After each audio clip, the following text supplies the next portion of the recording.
성령의 은혜가 오늘도 당신을 감싸길 축복합니다. 구독으로 함께 은혜를 나누고 좋아요로 감사의 마음을 전하세요. 댓글에 아멘을 남기시면 기도로 함께 하겠습니다. 하나님께서 당신 인생에 큰 전환을 준비하실 때 반드시 나타나는 7가지 신호. 오늘 아침 6시 15분 알람을 끄고 이불 속에서 한숨을 쉬었습니다. 또 똑같은 하루가 시작되는구나. 거실로 나와 창문을 열었습니다. 찬 공기가 얼굴을 스쳤습니다. 그런데 이상했습니다. 평소 같으면 그냥 넘어갔을 새벽 하늘이 유난히 아름다웠습니다. 뭔가 다른 느낌인데. 여러분도 그런 경험 있으신가요? 분명 똑같은 일상인데 뭔가 다른 느낌, 설명할 수 없는 기대감 같은 건 말입니다. 바로 그때 3년 전 한 권사님이 제게 했던 말이 떠올랐습니다. 목사님, 하나님께서 뭔가 큰 일을 준비하실 때는 반드시 신호를 보내세요. 저는 그 신호를 놓치지 않았어요. 그 권사님의 인생은 정말로 그때부터 완전히 바뀌었습니다. 2018년 4월이었습니다. 당시 63세였던 김영희 권사님은 부산 해운대에 사셨습니다. 30년을 다닌 직장에서 명예퇴직을 하신 뒤였습니다. 아침에 일어나면 갈 곳이 없었습니다. 교회에 나가고 집안일을 하고 TV를 보고 잠드는 일상이 반복되었습니다. 그런데 어느 날부터 이상한 일들이 일어났다고 하셨습니다. 30년 동안 다니던 성경 구절이 갑자기 새롭게 들렸답니다. 매일 똑같이 기도하던 내용이 왠지 맞지 않는 느낌이 들었답니다. 가족들과의 대화가 어색해지기 시작했답니다. 뭔가 잘못되고 있는 건가? 권사님은 불안했습니다. 그런데 기도 중에 하나님께서 속삭이셨답니다. 내가 너를 새롭게 쓰려고 준비하고 있다. 그 음성을 들은 뒤 권사님은 하나님의 인도하심을 따라 움직이기 시작하셨습니다. 3개월 후 교회에서 청소년 상담 사역을 시작하셨습니다. 1년 후 지역사회에서 가장 영향력 있는 청소년 상담가가 되셨습니다. 지금은 전국을 다니며 강의하시고 책도 쓰고 계십니다. 모든 것이 그 신호를 알아차린 순간부터 시작되었습니다. 사랑하는 여러분, 혹시 지금 여러분의 삶에서도 설명할 수 없는 변화들이 일어나고 있지 않으신가요? 익숙한 것들이 낯설게 느껴지거나 마음이 이상하게 불편하거나 평소와 다른 생각들이 떠오르지 않으신가요? 그것은 문제가 아닙니다. 그것은 바로 하나님께서 보내시는 신호입니다. 오늘 이 시간 하나님께서 당신의 인생에 큰 전환을 준비하실 때 반드시 나타나는 7가지 신호를 함께 나누고자 합니다. 이 신호들을 알아차리는 것만으로도 여러분의 인생은 완전히 달라질 수 있습니다. 준비되셨나요? 그럼 함께 시작하겠습니다. 30년을 다니던 출근길이 갑자기 답답하게 느껴집니다. 매일 보던 사람들과의 대화가 왠지 공허하게 들립니다. 늘 하던 일들이 의미 없어 보입니다. 여러분도 이런 경험 있으신가요? 분명 문제가 있는 건 아닌데 왠지 마음이 불편한 느낌 말입니다. 이것은 매우 중요한 신호입니다. 하나님께서 당신을 익숙한 자리에서 새로운 차원으로 이끌어내시려고 준비하고 계실 때 나타나는 첫 번째 징조입니다. 성경은 이렇게 말씀하십니다. 그러므로 우리가 그리스도의 도의 초보를 버리고 죽은 행실을 회개함과 하나님께 대한 신앙과 세례들과 안수와 죽은 자의 부활과 영원한 심판에 관한 교훈의 털을 다시 닦지 말고 완전한 대로 나아갈지니라. 히브리서 6장 1절부터 2절의 말씀입니다. 이 말씀에서 초보를 버리고라는 표현이 나옵니다. 원어로는 아페이스인데 남겨두고 떠나다, 뒤에 두고 앞으로 나아가다라는 뜻입니다. 하나님은 우리를 한자리에 머물게 하지 않으십니다. 끊임없이 성장시키시고 더 깊은 곳으로 인도하시는 분이십니다. 그래서 하나님께서 당신을 다음 단계로 이끌어내시려 할 때 먼저 지금 있는 자리가 불편해지도록 만드십니다. 이것은 마치 어린 독수리가 둥지를 떠나는 과정과 같습니다. 어미 독수리는 새끼가 날 준비가 되었을 때 둥지를 일부러 불편하게 만듭니다. 푹신한 깃털을 빼내고 가시가 드러나게 합니다.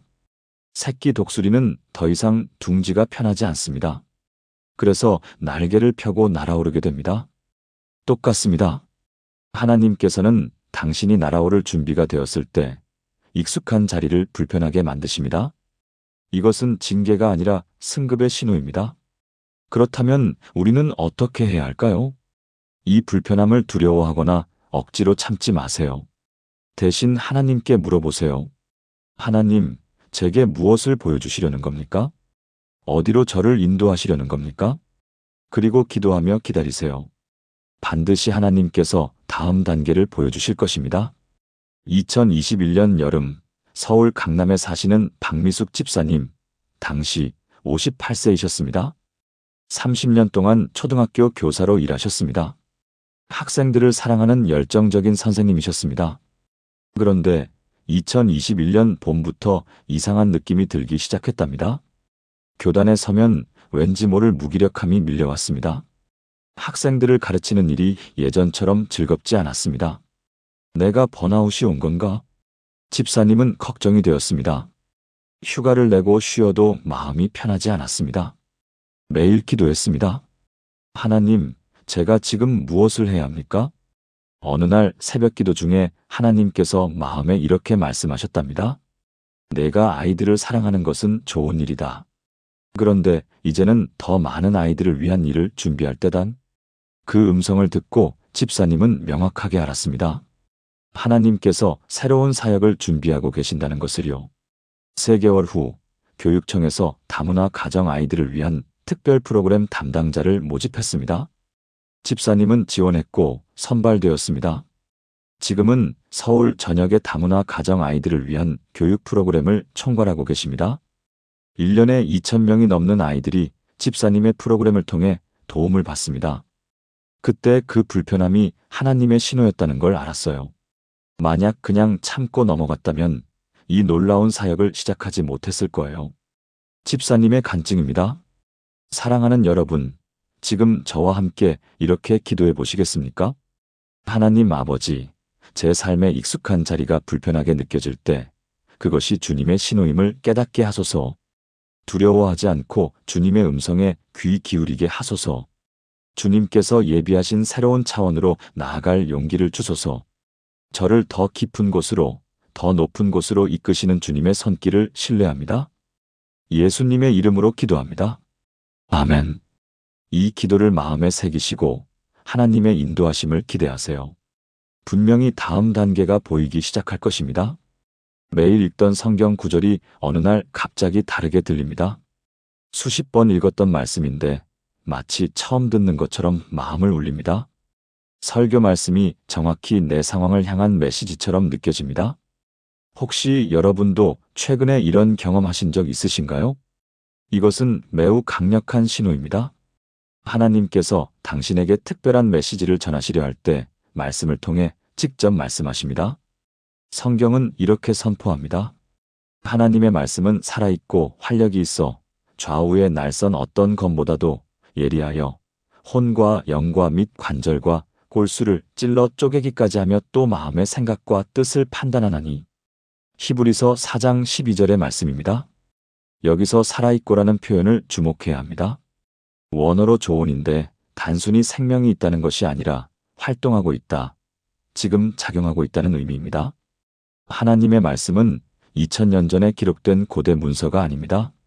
지금 이 순간 우리에게 살아서 말하고 계시는 하나님의 음성입니다. 그래서 하나님께서 특별히 당신에게 무언가를 말씀하시려 할 때 성경이 새롭게 열립니다. 평범했던 구절이 갑자기 3D로 튀어나오는 것처럼 생생해집니다. 이것은 하나님께서 당신의 영적 귀를 여시고 계신다는 증거입니다. 큰 전환을 앞두고 하나님께서는 먼저 당신과의 대화 채널을 점검하십니다. 내 음성을 분명히 들을 수 있느냐? 내가 주는 메시지를 정확히 받을 수 있느냐? 그래서 말씀이 새롭게 들리는 것입니다. 이럴 때 우리가 해야 할 일이 있습니다. 그 말씀을 붙들고 기도하세요. 노트에 적어두세요. 암송하세요. 하나님께서는 그 말씀을 통해 당신의 다음 단계를 알려주실 것입니다. 2019년 겨울, 대전에 사시는 이정혜 권사님, 당시 65세이셨습니다. 남편이 갑작스럽게 돌아가신 지 1년이 지난 시점이었습니다. 40년을 함께 산 남편이었습니다. 권사님은 깊은 슬픔에 빠져 계셨습니다. 매일 성경을 읽었지만 말씀이 마음에 들어오지 않았습니다. 기도에도 하늘이 막힌 것 같았습니다. 하나님, 저는 이제 어떻게 살아야 합니까? 어느 날 새벽 권사님은 시편을 읽고 계셨습니다. 그런데 시편 147편 3절이 갑자기 눈에 들어왔습니다. 상심한 자들을 고치시며 그들의 상처를 싸매시는도다. 수백 번 읽었던 구절이었습니다. 그런데 그날은 달랐습니다. 그 구절이 권사님의 가슴에 박혔습니다. 눈물이 쏟아졌습니다. 하나님께서 내 상처를 싸매고 계시구나. 그날부터 권사님은 그 말씀을 붙들고 매일 기도했습니다. 2주 후 교회에서 권사님께 특별한 제안이 왔습니다. 권사님, 우리 교회에 배우자를 잃은 분들이 많이 계세요. 그분들을 위한 소그룹을 만들면 어떨까요? 권사님께서 리더가 되어주실 수 있으실까요? 처음에는 망설였습니다. 제가 아직도 슬픔 가운데 있는데. 그런데 기도하던 중 하나님께서 다시 그 말씀을 생각나게 하셨습니다. 상심한 자들을 고치시며 그들의 상처를 싸매시는도다. 아, 하나님께서 나를 통해 다른 사람들의 상처를 싸매시려는구나. 권사님은 그 사역을 시작했습니다. 첫 모임에 5명이 왔습니다. 모두 배우자를 잃은 분들이었습니다. 함께 울고 기도하고 말씀을 나누었습니다. 6개월 후 모임이 15명으로 늘었습니다. 1년 후 30명이 되었습니다. 지금은 대전 지역에서 가장 큰 사별 가족 지원 그룹이 되었습니다. 권사님은 이제 다른 교회에서도 강의 요청을 받으십니다. 그때 그 말씀이 새롭게 들렸던 순간 하나님께서 제 인생의 새로운 장을 여시는 거였어요. 제 슬픔이 다른 사람들을 위로하는 도구가 될 줄 누가 알았겠어요? 권사님의 고백입니다. 사랑하는 여러분, 함께 기도하시겠습니까? 전능하신 하나님, 주님의 말씀이 제 마음에 새롭게 들려질 때 그것이 주님의 음성임을 깨닫게 하소서. 그 말씀을 붙들고 기도하며 주님의 뜻을 분별하게 하소서. 주님의 살아있는 말씀이 제 인생의 나침반이 되게 하시고 그 말씀을 통해 새로운 사명을 발견하게 하소서. 주님의 음성에 민감한 귀를 가지게 하소서. 예수님의 이름으로 기도합니다. 아멘. 말씀이 새롭게 들릴 때 그것을 놓치지 마세요. 하나님께서 당신에게 특별한 메시지를 전하고 계십니다. 이상합니다. 불안한데 동시에 기대됩니다. 걱정되는데 동시에 설렙니다. 뭔가 두렵지만 동시에 가슴이 뜁니다. 정말 모순적이지 않나요? 그런데 바로 이것이 하나님께서 큰 일을 준비하실 때 우리 마음에 일으키시는 독특한 감정입니다. 성경에서 이런 경험을 한 사람들이 있습니다. 예수께서 이르시되 내가 너를 무화과 나무 아래에서 보았다 하므로 믿느냐 이보다 더 큰 일을 보리라. 또 이르시되 진실로 진실로 너희에게 이르노니 하늘이 열리고 하나님의 사자들이 인자 위에 오르락 내리락 하는 것을 보리라 하시니라. 요한복음 1장 50절부터 51절의 말씀입니다. 나다나엘이 예수님을 처음 만났을 때의 이야기입니다. 예수님께서 더 큰 일을 보리라고 말씀하셨을 때 나다나엘의 마음은 어땠을까요? 분명 떨렸을 것입니다. 더 큰 일이라니 무슨 일이지? 불안했을 것입니다. 하지만 동시에 기대도 되었을 것입니다. 하나님께서 무엇을 보여주시려는 거지? 이것이 바로 하나님께서 큰 일을 준비하실 때 우리에게 주시는 독특한 감정입니다. 불안은 인간적인 반응입니다.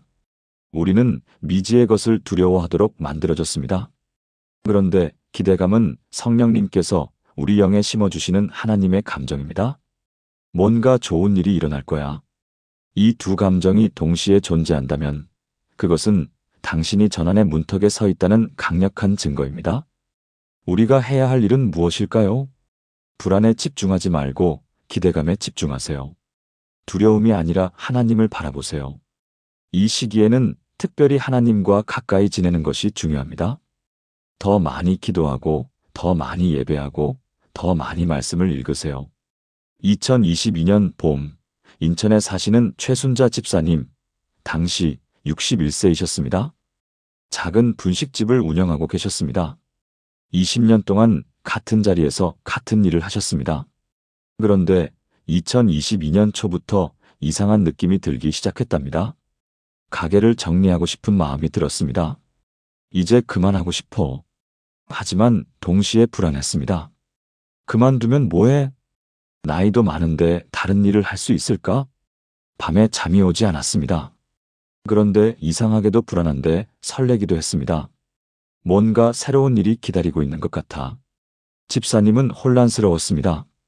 하나님, 이게 무슨 의미입니까? 매일 새벽 기도를 나갔습니다. 3개월 동안 기도했습니다.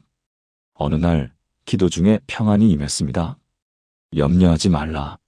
내가 너를 인도할 것이다. 집사님은 결심했습니다. 가게를 정리하기로요. 주변 사람들이 말렸습니다. 왜 잘 되는 가게를 접어요? 하지만 집사님의 마음은 확고했습니다. 2개월 후 가게를 정리했습니다. 그리고 1달 동안 집에서 쉬며 기도했습니다. 그때 교회 담임 목사님께서 연락을 주셨습니다. 집사님, 우리 교회에서 무료 급식 사역을 시작하려고 하는데 총괄 책임자를 맡아주실 수 있으실까요? 집사님은 깜짝 놀랐습니다. 20년 동안 음식을 만들어 온 경험이 딱 맞는 사역이었습니다. 아, 하나님께서 이것을 위해 저를 준비시키셨구나. 집사님은 그 사역을 시작했습니다. 첫 달에 50명에게 식사를 제공했습니다. 6개월 후 200명으로 늘었습니다. 1년 후 하루 평균 300명에게 따뜻한 식사를 제공하게 되었습니다. 지금은 인천 지역에서 가장 큰 무료 급식소가 되었습니다. 그때 느꼈던 그 불안과 기대감, 그게 바로 하나님의 신호였어요. 제가 만약 불안만 보고 그냥 가게를 계속했다면 이 놀라운 사역을 경험하지 못했을 거예요. 하나님은 항상 더 좋은 것을 준비하고 계세요. 집사님의 간증입니다. 사랑하는 여러분, 함께 이렇게 기도해 보시겠습니까? 사랑의 하나님, 제 마음의 불안과 기대가 공존할 때 그것이 주님께서 큰 일을 준비하시는 신호임을 믿습니다. 불안에 빠지지 않고 기대감에 집중하게 하소서. 두려움이 아니라 주님의 선하심을 바라보게 하소서. 이 전환의 시기에 주님과 더 가까이 동행하게 하시고 주님의 완벽한 계획을 신뢰하게 하소서. 주님께서 예비하신 놀라운 일들을 기대합니다. 예수님의 이름으로 기도합니다. 아멘. 불안과 기대가 함께 올 때 그것은 전환의 문턱입니다. 용기를 내세요. 늘 기도하던 것들이 갑자기 중요하지 않게 느껴집니다. 새로운 기도 제목이 마음에 떠오릅니다. 기도의 방향이 바뀝니다. 이것은 매우 중요한 신호입니다. 하나님께서 당신의 우선순위를 재배치하고 계신 것입니다. 성경은 이렇게 말씀하십니다. 이와 같이 성령도 우리의 연약함을 도우시나니 우리는 마땅히 기도할 바를 알지 못하나 오직 성령이 말할 수 없는 탄식으로 우리를 위하여 친히 간구하시느니라. 로마서 8장 26절의 말씀입니다. 여기서 도우시나니라는 표현이 중요합니다. 원어로 쉬난틸람 바노마이인데 함께 짐을 지다, 함께 붙들다는 뜻입니다. 성령님께서 우리와 함께 기도를 붙들고 계시다는 의미입니다. 그래서 하나님께서 우리 인생에 새로운 계획을 가지고 계실 때 성령님께서 우리의 기도를 새롭게 만드십니다. 옛 기도 제목은 사라지고 새로운 기도 제목이 떠오릅니다. 이것은 당신의 영적 GPS가 업데이트되고 있다는 신호입니다. 하나님께서 새로운 목적지를 입력하고 계십니다. 이럴 때 우리가 해야 할 일이 있습니다. 새로운 기도 제목을 무시하지 마세요. 이건 내 생각인가? 하나님의 인도하심인가? 고민하지 마세요. 일단 그 기도 제목으로 기도를 시작하세요. 하나님께서 당신의 마음에 심어주신 것이라면 기도할수록 더 확실해질 것입니다. 반대로 당신의 생각이었다면 기도하다 보면 자연스럽게 사라질 것입니다. 2020년 가을 광주에 사시는 한미영 권사님, 당시 59세이셨습니다. 30년 동안 똑같은 기도를 하셨습니다. 하나님, 우리 아이들을 지켜주세요. 남편의 사업이 잘 되게 하소서. 우리 가정을 축복하소서. 평범한 기도였습니다. 그런데 2020년 9월부터 이상한 일이 일어났습니다. 기도하려고 하면 다른 기도 제목이 떠올랐습니다. 북한의 어린이들을 불쌍히 여겨주소서. 처음에는 무시했습니다. 이게 무슨 기도야? 나와 상관없는데. 하지만 기도할 때마다 그 생각이 떠올랐습니다. 3개월 동안 계속되었습니다. 권사님은 불편했습니다. 하나님, 왜 자꾸 이런 생각이 들까요? 어느 날 새벽 기도에서 목사님께서 북한 선교에 대해 설교하셨습니다. 권사님의 가슴이 뛰었습니다. 이게 하나님의 음성이구나. 그날부터 권사님은 북한의 어린이들을 위해 매일 기도하기 시작했습니다. 6개월이 지났습니다. 어느 날 교회에서 탈북민 지원 사역을 하는 단체에서 강사가 왔습니다. 강의를 듣는데 눈물이 쏟아졌습니다. 하나님, 제가 무엇을 해야 합니까? 강의가 끝난 후 강사님께 다가갔습니다. 제가 이 사역에 동참할 수 있을까요? 그렇게 권사님의 새로운 사역이 시작되었습니다. 처음에는 후원만 했습니다. 그런데 점점 더 깊이 관여하게 되었습니다. 1년 후 권사님은 그 단체의 광주 지역 책임자가 되셨습니다. 지금은 매달 30여 명의 탈북민 가정을 돌보고 계십니다. 특히 탈북 어린이들의 교육을 책임지고 계십니다. 그때 그 기도 제목의 변화가 하나님의 신호였어요. 제가 만약 그 기도를 무시했다면 이 놀라운 사역을 경험하지 못했을 거예요. 하나님은 우리의 기도를 통해 우리의 미래를 예비하세요. 권사님의 간증입니다. 사랑하는 여러분, 지금 함께 기도하시겠습니까? 하나님 아버지, 제 기도 제목이 바뀔 때 그것이 주님의 인도하심임을 깨닫게 하소서. 성령님께서 제 안에서 새로운 기도를 탄생시키실 때 민감하게 반응하게 하소서. 새로운 기도 제목을 두려워하지 않고 순종하게 하소서. 주님께서 제 기도를 통해 새로운 사명을 예비하고 계심을 믿습니다. 제 기도의 방향을 주관하시는 성령님을 신뢰합니다. 예수님의 이름으로 기도합니다. 아멘. 기도 제목이 바뀐다면 그것은 당신의 인생이 바뀌고 있다는 신호입니다. 가까웠던 사람들과 거리가 생깁니다. 반대로 이전에는 별로 안 친했던 사람들이 갑자기 가까워집니다. 새로운 사람들을 만나게 됩니다. 이것은 우연이 아닙니다. 하나님께서 당신의 인생에 새로운 사람들을 배치하고 계신 것입니다. 성경은 이렇게 말씀하십니다. 바울과 바나바가 안디옥에 있어 여러 다른 사람들과 함께 주의 말씀을 가르치며 전파하니라. 며칠 후에 바울이 바나바더러 말하되 우리가 주의 말씀을 전한 각 성으로 다시 가서 형제들이 어떠한가 방문하자 하니. 사도행전 15장 35절부터 36절의 말씀입니다. 바울과 바나바의 이야기입니다. 이들은 최고의 동역자였습니다. 함께 1차 전도 여행을 다녀왔습니다. 그런데 2차 여행을 준비하면서 의견 차이가 생겼습니다. 결국 두 사람은 헤어졌습니다. 인간적으로는 슬픈 일이었습니다. 그런데 하나님의 관점에서는 어땠을까요? 바울은 실라를 만났고 나중에 디모데를 만났습니다. 바나바는 마가를 데리고 갔습니다. 결과적으로 복음이 더 넓게 전파되었습니다. 관계의 변화가 하나님의 더 큰 계획의 일부였던 것입니다. 하나님께서 당신의 인생에 큰 전환을 준비하실 때도 마찬가지입니다. 어떤 관계는 자연스럽게 멀어집니다. 이것은 나쁜 일이 아닙니다. 그 사람이 나쁜 사람이라서도 아니고 당신이 잘못해서도 아닙니다. 단지 하나님께서 각자에게 다른 길을 예비하셨을 뿐입니다. 반대로 새로운 사람들이 들어옵니다. 이들은 당신의 다음 시즌에 필요한 사람들입니다. 동역자가 될 수도 있고 멘토가 될 수도 있고 단순히 격려자가 될 수도 있습니다. 우리가 해야 할 일은 무엇일까요? 떠나는 관계를 붙잡지 마세요. 억지로 유지하려고 애쓰지 마세요. 대신 새롭게 들어오는 관계에 열린 마음을 가지세요. 하나님께서 보내신 사람들을 환영하세요. 2023년 봄, 부산에 사시는 오경숙 집사님, 당시 62세이셨습니다. 30년 동안 같은 소그룹에서 신앙생활을 하셨습니다. 친구 같은 언니들이었습니다. 매주 함께 기도하고 식사하고 여행도 다녔습니다. 그런데 2023년 초부터 이상한 느낌이 들기 시작했습니다. 소그룹 모임에 가면 왠지 어색했습니다. 대화가 예전처럼 즐겁지 않았습니다. 내가 무슨 잘못을 한 건가? 집사님은 걱정이 되었습니다. 더 열심히 참여하려고 노력했지만 마음의 거리는 점점 멀어졌습니다. 그러던 중 교회에서 새로운 제자 훈련 프로그램이 시작되었습니다. 집사님은 별 기대 없이 신청했습니다.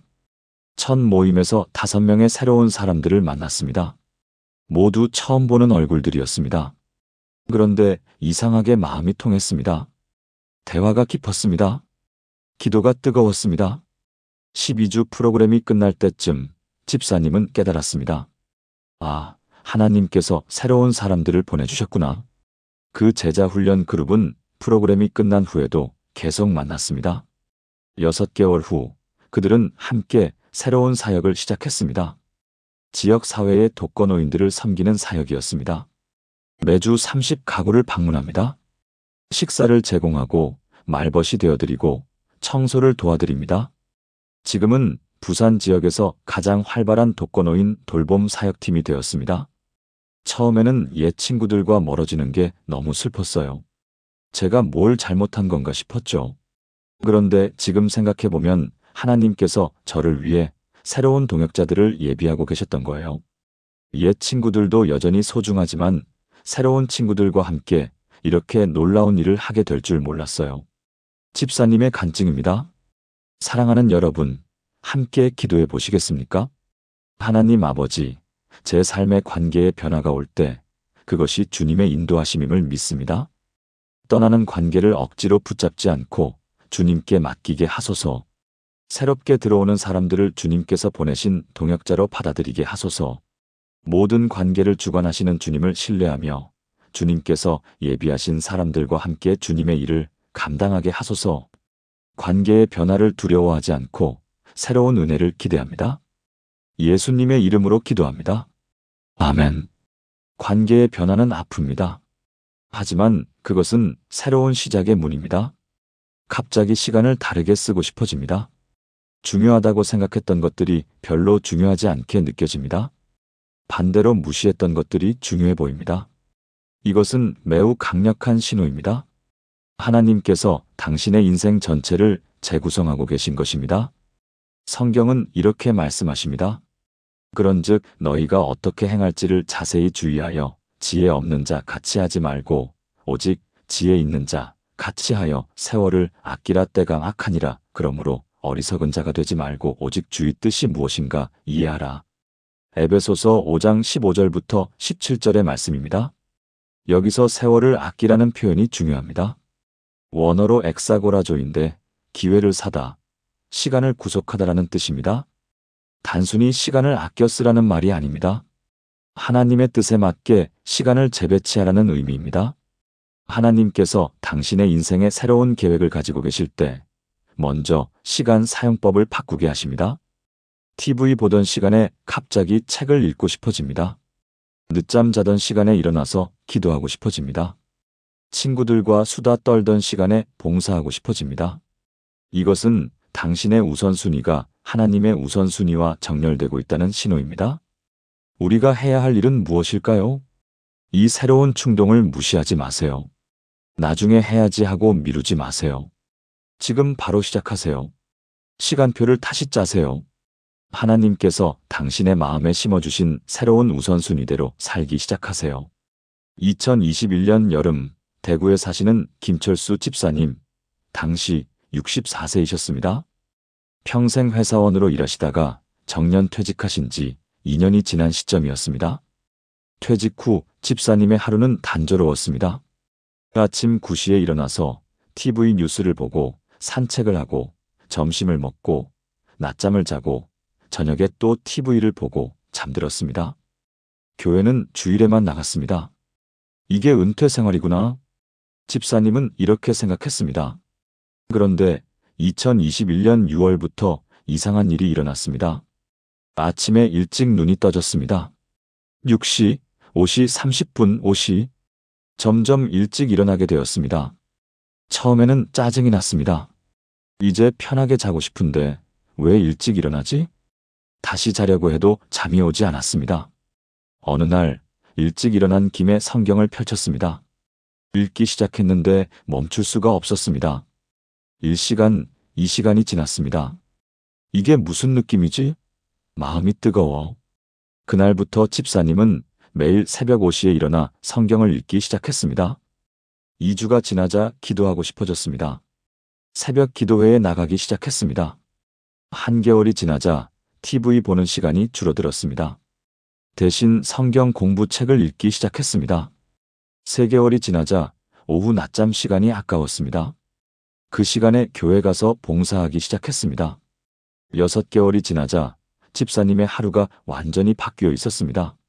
새벽 5시 기상, 2시간 큐티와 기도, 오전에는 교회 행정 봉사, 오후에는 병원 신방, 저녁에는 성경 공부.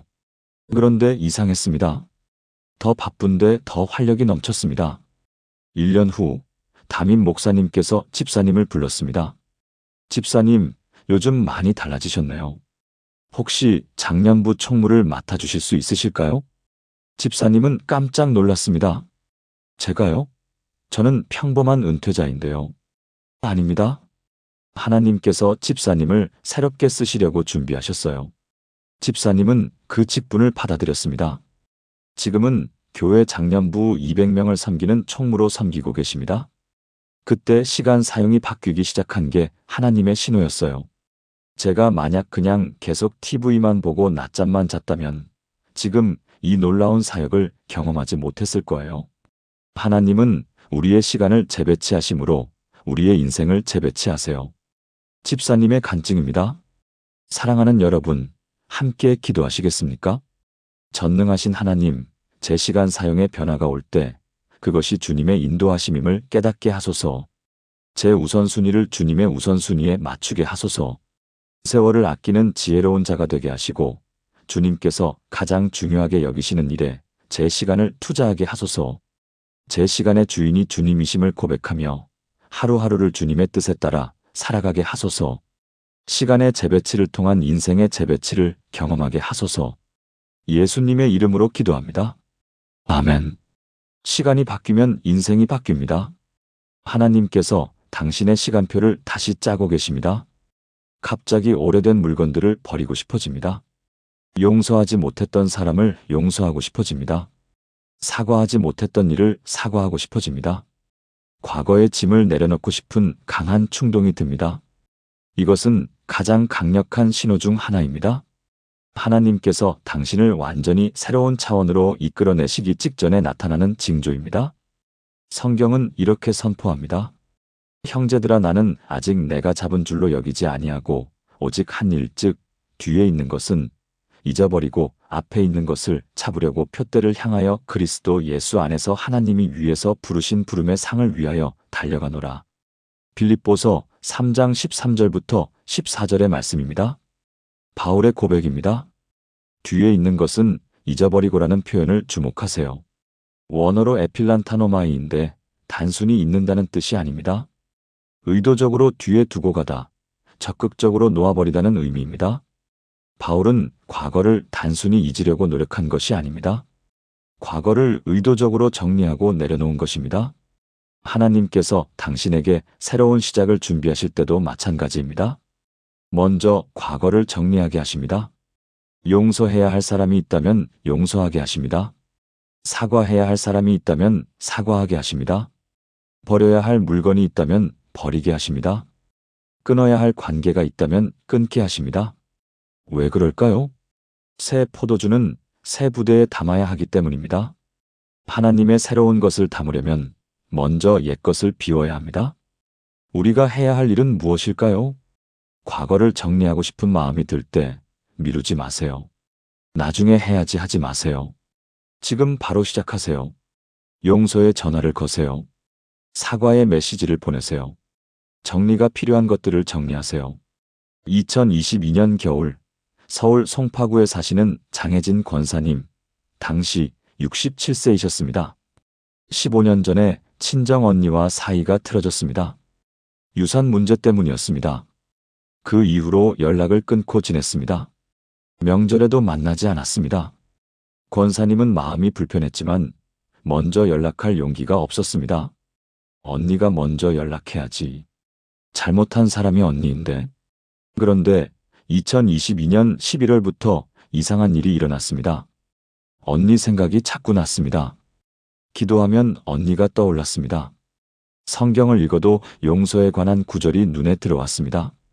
하나님, 왜 자꾸 언니 생각이 나죠? 마음이 불편했습니다. 그러다가 12월 어느 날 새벽 기도 중에 하나님께서 분명히 말씀하셨습니다. 내가 먼저 용서하라. 권사님은 눈물이 쏟아졌습니다. 하나님, 제가 잘못한 게 없는데요. 내가 먼저 용서하라. 내가 내게 새로운 일을 시작하려고 한다. 권사님은 결심했습니다. 그날 오후 언니에게 전화를 걸었습니다. 15년 만에 전화였습니다. 손이 떨렸습니다. 여보세요? 언니의 목소리가 들렸습니다. 언니 나야? 혜진이? 침묵이 흘렀습니다. 미안해, 언니. 그동안 너무 고집부렸어. 용서해 줄래? 언니도 울기 시작했습니다. 나도 미안해. 내가 잘못했어. 두 사람은 30분 동안 울며 대화했습니다.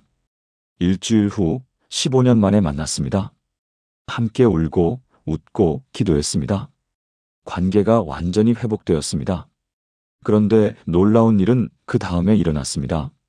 한개월 후 교회에서 권사님께 제안이 왔습니다.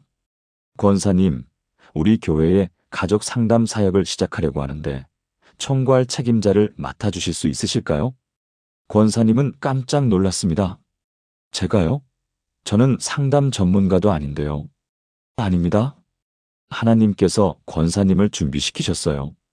권사님의 화해 이야기를 듣고 확신했습니다. 권사님은 그 사역을 시작했습니다. 지금은 매달 50여 가정의 가족 갈등을 상담하고 계십니다. 특히 형제자매 간의 갈등 상담 전문가가 되셨습니다. 그때 언니를 용서하라는 하나님의 음성, 그게 바로 신호였어요.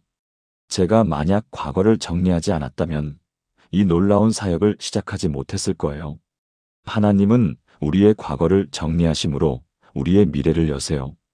권사님의 간증입니다. 사랑하는 여러분, 마지막으로 함께 기도하시겠습니까? 사랑의 하나님, 제 마음에 과거를 정리하고 싶은 마음이 들 때 그것이 주님의 신호임을 깨닫게 하소서. 용서해야 할 사람을 용서하게 하시고 사과해야 할 사람에게 사과하게 하소서. 정리해야 할 것들을 정리하고 내려놓아야 할 것들을 내려놓게 하소서.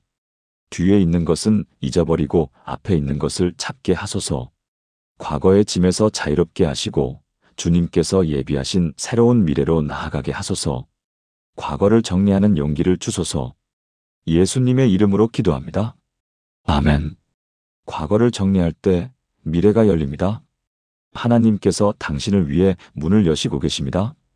사랑하는 여러분, 지금까지 나눈 7가지 신호를 하나의 기도로 드리겠습니다. 함께 기도하시겠습니까?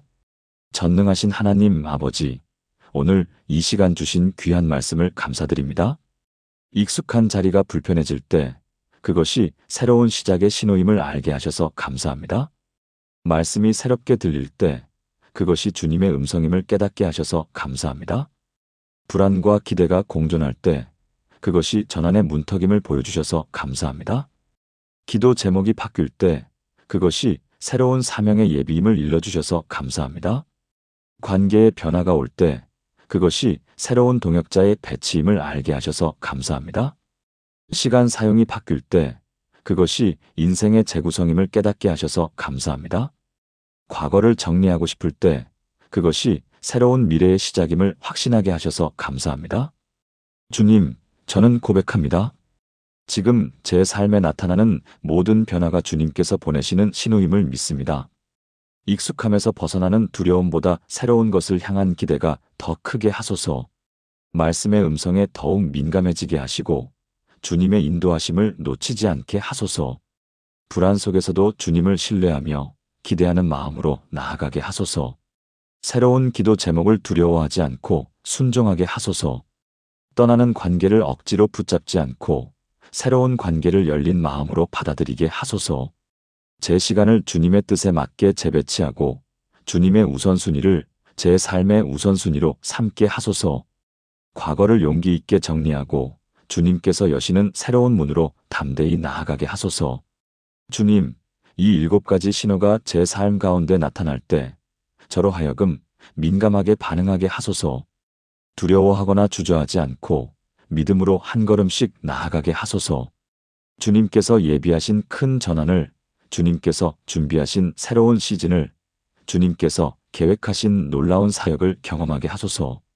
제 인생의 주인이 주님이심을 고백하며 주님의 인도하심을 온전히 신뢰합니다. 제가 알아차리든 모르든 주님께서는 이미 저를 위한 최선의 길을 예비하고 계심을 믿습니다. 그 길로 저를 인도하소서. 살아계신 예수 그리스도의 이름으로 기도합니다. 아멘. 사랑하는 여러분, 오늘 우리는 하나님께서 당신 인생의 큰 전환을 준비하실 때 반드시 나타나는 7가지 신호를 함께 나누었습니다. 첫째, 익숙한 것들이 갑자기 불편해집니다. 둘째, 성경 말씀이 새롭게 들립니다. 셋째, 마음에 설명할 수 없는 불안과 기대가 공존합니다. 넷째, 기도 제목이 바뀝니다. 다섯째, 관계의 변화가 일어납니다. 여섯째, 시간과 우선순위가 재배치됩니다. 일곱째, 과거를 정리하고 싶은 마음이 듭니다. 혹시 지금 여러분의 삶에 이런 신호들이 나타나고 있지 않으신가요? 그렇다면 두려워하지 마세요. 그것은 문제가 아니라 축복의 신호입니다. 하나님께서 당신을 위해 놀라운 일을 준비하고 계십니다. 지금까지 상상하지 못했던 새로운 사역이 기다리고 있습니다. 지금까지 경험하지 못했던 하나님의 은혜가 당신 앞에 펼쳐질 것입니다. 이 신호들을 알아차리고 반응하는 것만으로도 당신의 인생은 완전히 달라질 수 있습니다. 김영애 권사님처럼, 박미숙 집사님처럼, 이정혜 권사님처럼, 최순자 집사님처럼, 한미영 권사님처럼, 오경숙 집사님처럼, 김철수 집사님처럼, 장혜진 권사님처럼 말입니다. 그분들의 공통점이 무엇인지 아십니까? 신호를 알아차렸다는 것입니다. 그리고 두려워하지 않고 한 걸음씩 나아갔다는 것입니다. 여러분도 할 수 있습니다. 아니, 분명히 하게 될 것입니다. 왜냐하면 하나님께서 이미 당신을 위해 모든 것을 예비해 놓으셨기 때문입니다. 당신이 할 일은 단 하나입니다. 신호를 놓치지 않는 것입니다. 오늘 이 말씀이 여러분의 마음에 닿았다면 좋아요를 눌러주시고 아래 댓글란에 신호를 놓치지 않겠습니다 라고 남겨주세요. 그리고 여러분 주변에 지금 인생의 전환점을 맞이하고 있는 분들이 계시다면 이 영상을 꼭 공유해주세요.